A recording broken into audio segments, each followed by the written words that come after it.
on Friday night, sometime around 9:30 p.m., police were called to Eleanor Usher Street in Belize City, where upon arrival they observed a dark complexion male person apparently motionless on the ground.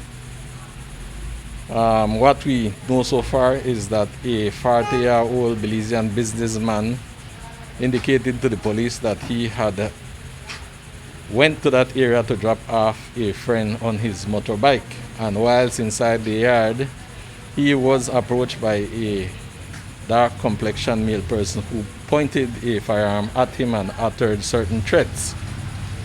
As a result, he was able to struggle by hitting the firearm away from him, to which he received a small cut wound to the palm.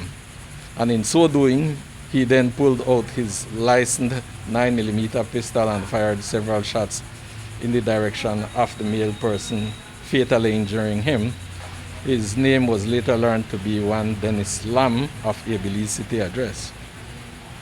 So the shots were fired after the businessman knocked off the gun from the... Yes. Yes, because the person apparently just drew a couple steps back and was in the process of pointing the firearm once again. The weapon was also recovered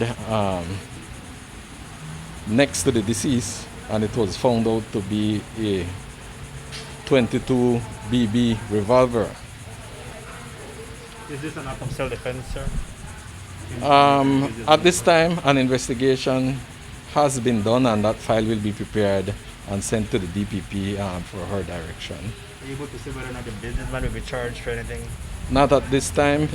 The investigation would have had to be prepared, and then the DPP will decide that. Could you comment on the perception this morning that we heard on the radio, where people said it may be unfair that this man was shot after presenting a makeshift weapon? He was shot with a real weapon.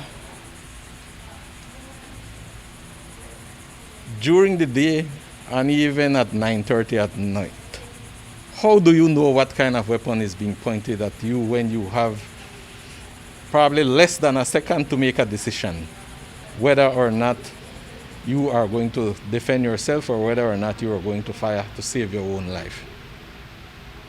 So it would not have been for the complainant to determine what kind of weapon was pointed at him at the time when he had to make a split decision.